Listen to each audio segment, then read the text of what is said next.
Good morning, Kitchissippi. It is Saturday, April the 8th. This is a video version of the 431st weekly Kitchissippi Ward newsletter.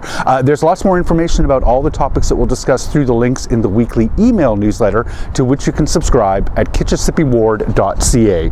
A fairly short one this week. I'll dive right in. I'm hosting office hours, pop-up office hours, on April the 14th. Those are going to be held from 2:30 until 4:30 p.m. at Bayview Yards. That's 7 Bayview Station Road. Pop-ups are an opportunity to come by anytime during those hours without appointment to chat with me one-on-one about whatever is on your mind.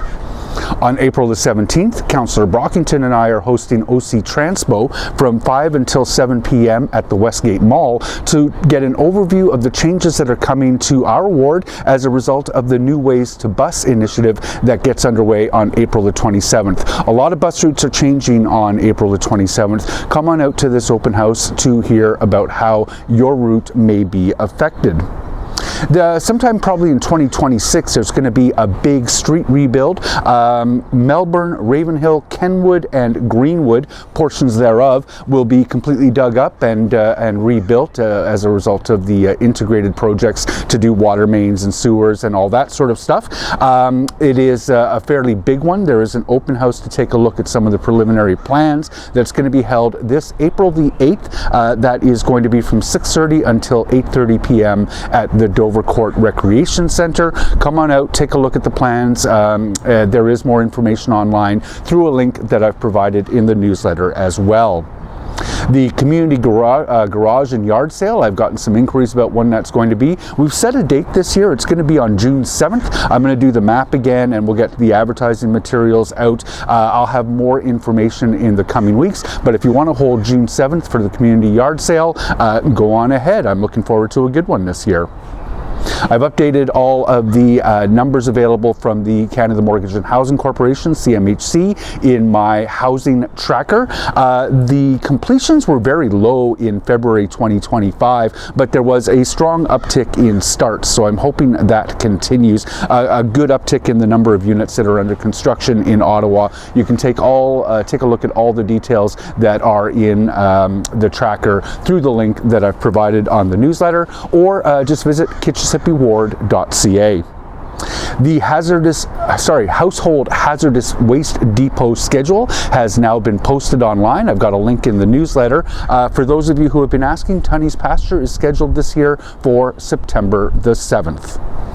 The Committee of Adjustment is meeting on April the 16th. Just a couple of items for our ward on the panel 1 hearing that day. At 123 and 125 Carruthers, the owner is seeking permission to subdivide the property into 2 separate parcels of land to establish separate ownership for each half of the existing long semi-detached that's there.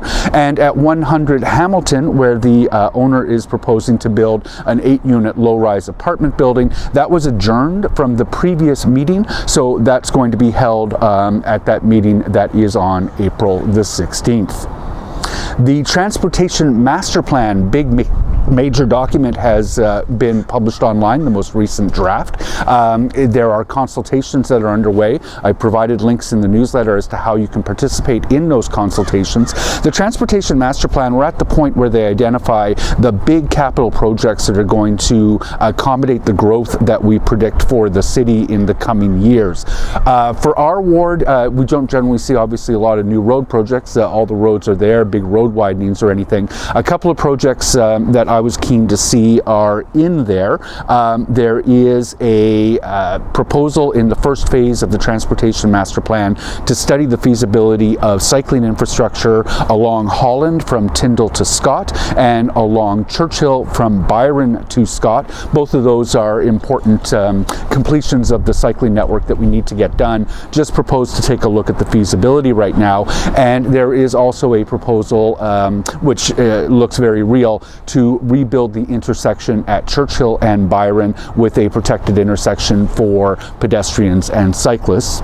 I'm quite excited about that. Other than that, the big news I think for our ward is that the transit corridor along Carling Avenue is now proposed to be a bus rapid transit rather than some sort of tram or train. That tram or train was always a long haul aspiration to get something down Carling. Darling. I am hoping that by turning that into a bus rapid transit, that may happen a little bit more quickly. And one of the top rated projects in the city, a little further afield from us, but still important from an east-west connectivity perspective, is that the Baseline bus rapid transit project is now one of the highest rated proposed projects to move ahead. You can take a look at all the details in the TMP.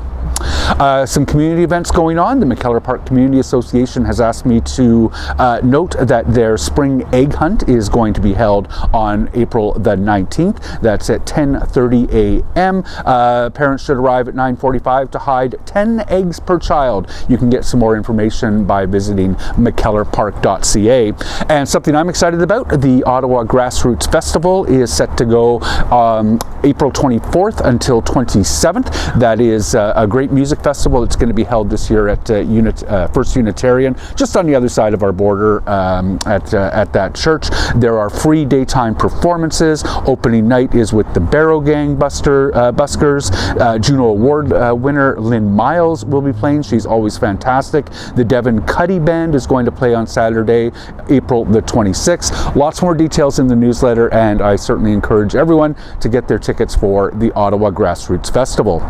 At City Hall, a couple of meetings that are coming up. The Planning and Housing Committee is going to meet on April the 9th with an agenda that includes consideration of the application to put 4th units into the existing triplexes that are on Parkview, the address 609 to 615 Parkview. The previous owner at Parkview, the one who built those triplexes, had made a commitment to the community that they were not going to seek those 4th units. The new owner is moving ahead with that application. I'm going to vote against that because I think that commitment should be honored, but that will be considered by the committee. We're also going to consider a fairly technical application at 433 Lion that would essentially permit the existing detached homes that are on that property to stay there.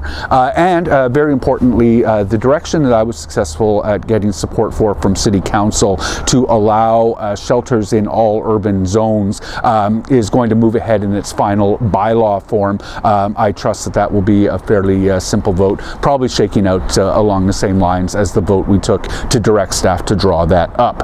Immediately following that Planning and Housing Committee meeting on April the 9th, there will be a joint meeting of the Agriculture and Rural Affairs and Planning and Housing Committee. We're going to take a look at amending the official plan with some of the changes that are essentially consequential to the new provincial policy statement that came out several months ago. And we're also going to provide the required authority for the joint committee to meet to consider the potential to adjust the urban boundary based on new provincial policy statements and projections for population.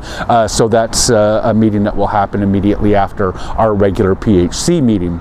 And then on April the 10th, the Transit Committee is going to meet. Fairly workaday agenda. We'll get the usual updates on light rail, bus, paratranspo. The light rail regulatory monitor and compliance officer will present his 2024 report. There will be the annual update on the 5-year transit services roadmap. And there is also a motion that's being brought, I imagine it will pass, from Councillor Brockington requiring that senior management at OC Transpo come back to the Transit Committee by October with a plan on how they're going to meet their bus reliability targets. So that should be an interesting discussion.